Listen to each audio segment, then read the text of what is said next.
इस मूवी में हम लालच की तमाम हदें देखेंगे। मूवी की स्टार्टिंग में हम एक ऑफिसर को देखते हैं जो अपने गुजरे हुए बेटे को याद कर रही होती है। फिर ये अपने काम पर निकल जाती है। फिर हम एक कपल को देखते हैं जो नए नए इस जगह पर शिफ्ट हुए होते हैं। लड़के का नाम विल और इसकी बीवी का नाम पेज होता है। विल की बीवी पेट से होती है तो ये अपनी बीवी को कहते हैं कि तुमने इस हालत में काम नहीं करना, जो भी काम करना होगा तो मैं आकर कर दूंगा। इसके बाद विल ड्यूटी पर जाता है जहां इसकी मुलाकात इसकी कैप्टन से होती है जो कि मॉर्फी होती है और ये विल को इसके साथ ही टेरी से मिलवाती है। टेरी विल से पूछता है कि तुम यहाँ पर क्यों आए। विल कहता है कि मैंने जब ग्रेजुएशन कर ली तो मुझे जॉब मिल गई तो इस वजह से हम यहाँ पर शिफ्ट हो गए। तो टेरी कहता है कि ये तो बहुत अच्छा है। फिर इसके बाद दोबारा से टेरी कहता है कि जो भी नया ऑफिसर यहाँ पर आता है तो मैं उसको 3 सलाहें देता हूँ। सबसे पहले ये कि किसी को भी फालतू शूट ना करो, दूसरी कि मॉर्फी की इज्जत करो, उसका काम करने का तरीका भले थोड़ा अलग है पर वो अच्छी है, और तीसरी सलाह ये है कि तुम अपने लिए कोई भी हॉबी चुन लो, जैसे मुझे चाइनीज सीखना पसंद है। इस तरह तुम कभी भी बोरिंग फील नहीं करोगे। दूसरी तरफ हम पेज को देखते हैं जो स्टोर में आती है। ये कुछ सामान ले रही होती है। अचानक से स्टोर कीपर चुप हो जाता है एक आदमी को देखकर। तो पेज बोलती है कि ये कौन है। तो स्टोर वाला बोलता है कि ये बहुत ही खतरनाक आदमी है और हाँ, ये आदमी कोई भी काम कर सकता है, मतलब कुछ भी। हम देखते हैं कि ये आदमी एक पेपर लगाकर चले जाता है जिसमें इसका नाम और इसका नंबर होता है। टेरी अपनी माशूक के पास आ जाता है। विल बोलता है कि हम यहाँ क्यों आए हैं। तो टेरी बोलता है कि मेरी एक बंदी है जो कि शादीशुदा है और इसको इसका बुड्ढा प्यार नहीं देता। हाँ, तुम्हें कोई भी चाइनीज बूढ़ा नजर आए तो बस तुम हॉर्न बजा देना। मजबूरन विल को ऐसा ही करना पड़ता है, लेकिन वेट करते हुए विल सो जाता है। अचानक से रेडियो पर इसको रिपोर्ट मिलती है कि फला फला स्ट्रीट पर वायलेशन हुई है। तो विल जल्दी से हॉर्न बजाता है टेरी को बाहर बुलाने के लिए, मगर टेरी तो अपने प्रोग्राम में बिजी होता है। तो विल बाहर जाकर दरवाजा नॉक करने लगता है। तभी वो चाइनीज बूढ़ा आ जाता है जिसकी वजह से विल को मजबूरन यहाँ से जाना पड़ता है। ये सीधा कंप्लेन वाली जगह पर आ जाता है। विल एक घर में घुसने लगता है और कहता है कि ये पुलिस है, जल्दी से बाहर आओ। लेकिन इस घर में सिर्फ एक औरत होती है, हेडफोन्स पे लाउड म्यूजिक सुन रही होती है और गलती से विल से गोली चल जाती है जिसकी वजह से इस औरत को बहुत ही गुस्सा आता है। ये इस पर फट पड़ती है तो विल इससे जल्दी से माफी मांगकर कहता है कि मैम, आपके घर पे घुसपैठ हुई है क्या। लेकिन ये औरत बोलती है कि फिलहाल तूने मुझ पर गोली चलाई और अब मैं तुझे सबक सिखाऊंगी। इस तरह ये औरत विल का गला चौक कर देती है तो विल बेहोश होने लगता है। ये दोनों टेबल पे जाके लगते हैं जिसकी वजह से औरत की मौत हो जाती है क्योंकि टेबल की वुड इस औरत के सर में घुस जाती है।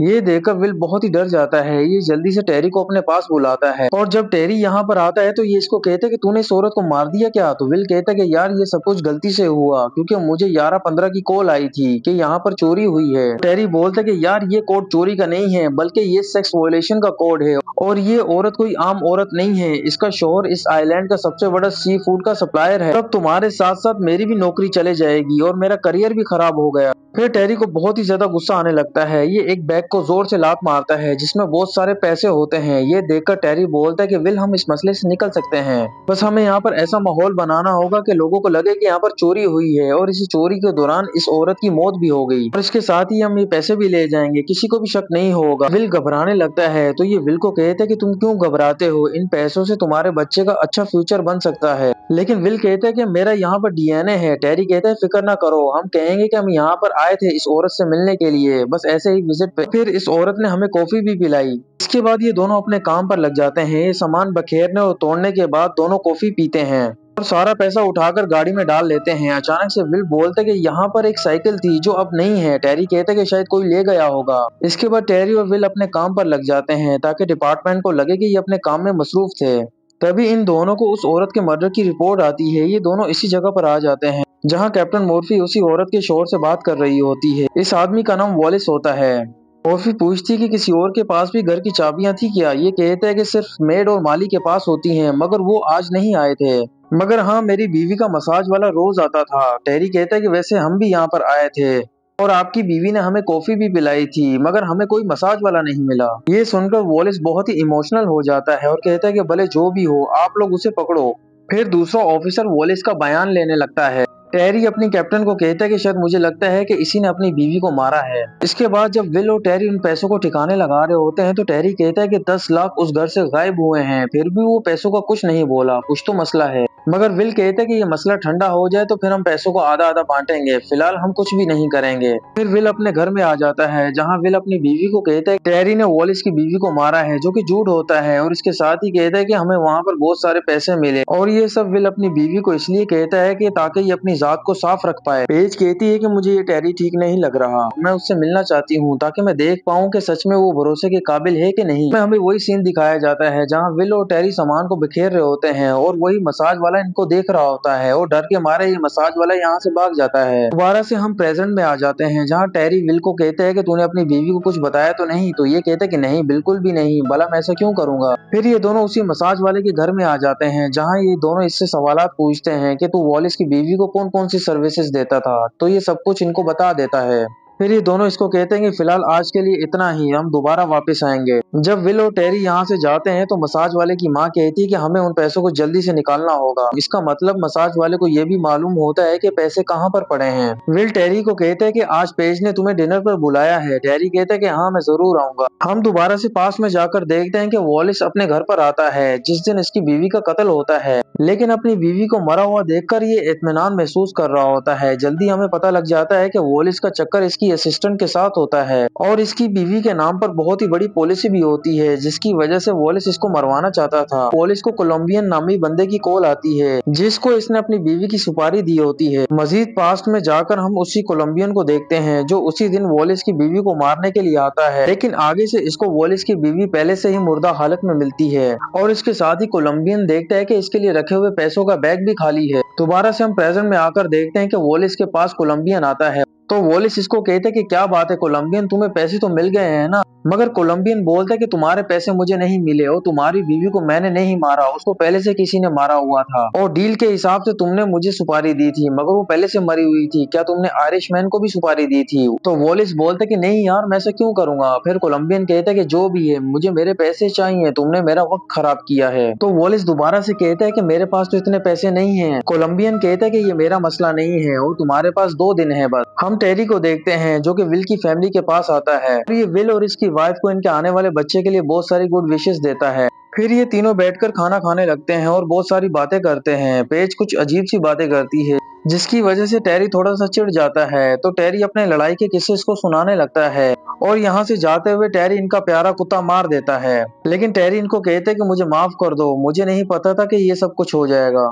इसके बाद हम पेज को देखते हैं। ये विल को कहती है कि मुझे उस लोग का कोड दो, अगर तुम्हें कुछ हो गया तो वो पैसे मैं निकाल सकूं अपने बच्चे के बेहतर फ्यूचर के लिए। अगले दिन जब टेरी विल से मिलता है तो मॉर्फी इन दोनों को अपने पास बुलाकर कहती है कि वॉलिस का कारोबार नुकसान में जा रहा है और उसकी बीवी के नाम पर बहुत ही बड़ी पॉलिसी थी और तुम दोनों जाओ वॉलिस की तमाम इंफॉर्मेशन निकालो, क्योंकि उस घर से मुझे स्टारफिश मिली है जो कि दूसरे आइलैंड के एक होटल की है। तो ये दोनों उसी होटल में जाते हैं जहां इनको मालूम पड़ता है कि वॉलिस एक जवान औरत के साथ इनके होटल में आता है। फोरेंसिक रिपोर्ट से मॉर्फी को पता लगता है कि टेरी और विल वॉलिस के घर काफी देर रुके रहे थे। वॉलिस के चक्कर के बारे में विल और टेरी मॉर्फी को बता देते हैं, मगर कैप्टन मॉर्फी बोलती है कि वॉलिस ने ये कत्ल नहीं किया क्योंकि कत्ल की हमेशा वजह कोई अफेयर नहीं होता और तुम लोग फिलहाल अभी यहाँ से जा सकते हो। हम पेज को देखते हैं। ये उसी स्टोर में जाती है जहाँ से ये आयरिश मैन का नंबर लेती है। ये इसको कॉल करके अगले दिन इससे मिलती है और ये इसको टेरी की सुपारी देती है और सीधा उसी जगह आ जाती है जहां टेरी और विल ने पैसे रखे होते हैं। ये पैसे उठाकर जाने लगती है और एक जगह आयरिश मैन के लिए पैसे छोड़ देती है। रात में सोते वक्त विल अपनी बीवी को कहता है कि उस औरत की मौत मेरी वजह से हुई थी, मगर पेज कहती कि नहीं, ये सब कुछ टेरी ने ही किया है, मुझे पक्का यकीन है, जिसकी वजह से विल चुप हो जाता है। वॉलिस अपनी माशूक को कहता है कि अगर कोलंबियन को पैसे ना दिए तो वो मुझे मार देगा और अगर मैं भागा तो एफबीआर मुझे नहीं छोड़ेगी। तो इसकी माशूक कहती है कि अगर वो पैसे कोलंबियन को नहीं मिले तो वो पैसे कौन ले गया।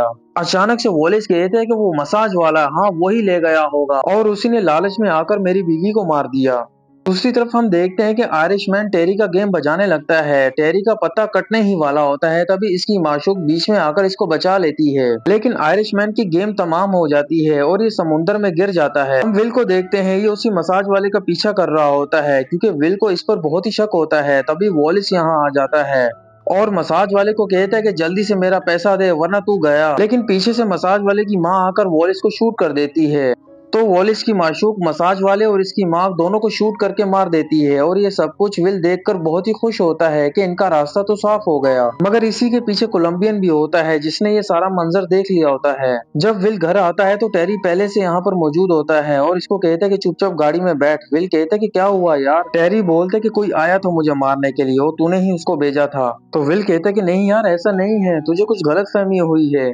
मगर टेरी इसकी बात को नहीं सुनता और कहता है कि जल्दी से गाड़ी में बैठ, मैं देखना चाहता हूँ कि वो पैसे वहाँ पर मौजूद है कि नहीं। तो विल कहता है कि हाँ जरूर, मैंने कौन सा उन पैसों को हाथ लगाया है। मोर्फी को पता लगता है कि ड्यूटी के बाद भी टेरी अपनी कार में बैठकर कहीं जा रहा है, तो ये जल्दी से उठकर टेरी के पीछे जाने लगती है। टेरी और विल उसी जगह पर पहुंच जाते हैं जहां पर इन्होंने कंटेनर में पैसे रखे होते हैं। टेरी इसको बोलता है कि जल्दी से कंटेनर का लॉक खोलो। जब विल इस कंटेनर को खोलता है तो यहाँ पर पैसे नहीं होते। तो टेरी कहता है कि तेरी बीवी को पता था इन पैसों का पहले ही, तूने मुझसे छुपाई ये बात और तूने मुझे परखने के लिए डिनर पर बुलाया था। तो विल कहता है कि यार ये सब कुछ गलत है, ऐसा कुछ भी नहीं है। टेरी कहता है कि तेरी बीवी पहले से ही मुझ पर शक करती थी और मैंने उसको धमकी के तौर पर उसके कुत्ते को मारा और अब जल्दी से अपनी बीवी को कॉल करके बोल के यहाँ पर पैसे नहीं है। तो विल ऐसा ही करता है। तो पेज बोलती है कि पैसे सेफ है, मैंने वो पैसे उठा लिए हैं और मैं नहीं चाहती थी कि टेरी वॉलिस की बीवी की तरह हमारे लिए खतरा बने। तो टेरी गुस्से में आकर विल को शूट कर देता है और पेज को कहता है कि ये सब कुछ तुम्हारी गलती है। पेज ये सुनकर डर जाती है और यहाँ से भागने लगती है। मॉर्फी को विल की लाश मिलती है। पेज कार में बैठकर यहाँ से जाने लगती है। तो तभी कैप्टन मॉर्फी इसको कॉल करके बोलती है कि तुम्हारा शोहर नहीं बचा और ये क्या हो रहा है पेज, तुम मुझे कुछ बताओगी। तो पेज बोलती है कि ये सब कुछ टेरी ने किया है और उसी ने वॉलिस की बीवी को भी मारा। कैप्टन मॉर्फी मजीद बोलती है कि फिलहाल तुम कहाँ हो। ये कहती है कि मैं नहीं बता सकती, मुझे मेरे बच्चे को बचाना है। दूसरी तरफ टेरी को पता लग जाता है कि ये वांटेड लिस्ट में आ गया है, जिसकी वजह से टेरी को बहुत ही गुस्सा आता है। ट्रैफिक बंद होने की वजह से पेज को टेरी पकड़ लेता है, मगर पेज किसी तरह इसको धक्का देकर यहाँ से भागने लगती है। लेकिन टेरी दोबारा से इसको पकड़ लेता है और कहता है कि उस औरत को मैंने नहीं मारा। तभी पीछे से कैप्टन मॉर्फी इसको आकर शूट करके मार देती है और इस तरह टेरी का पत्ता भी कट जाता है। अगले दिन हम हॉस्पिटल में कोलंबियन को देखते हैं। ये पैसों की तलाश में यहाँ पर आया होता है। पेज भी यहाँ पर होती है। इसको प्यारा सा बेटा पैदा होता है।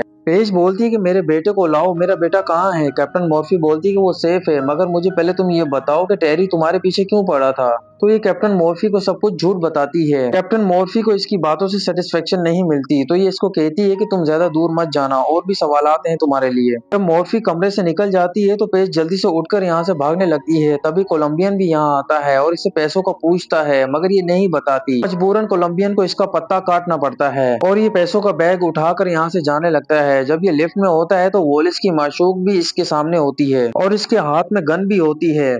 कैप्टन मॉर्फी के सामने जब लिफ्ट खुलती है तो ये देखती है कि कोलंबियन और वॉलिस की माशूक दोनों की गेम ओवर हो चुकी है और इस तरह लालच की खातिर कई जानें जाया हो जाती हैं। मूवी के आखिर में हम कैप्टन मॉर्फी को पेज के बच्चे के साथ देखते हैं, क्योंकि मॉर्फी ने इस बच्चे को गोद ले लिया होता है और यहाँ ये मूवी खत्म हो जाती है।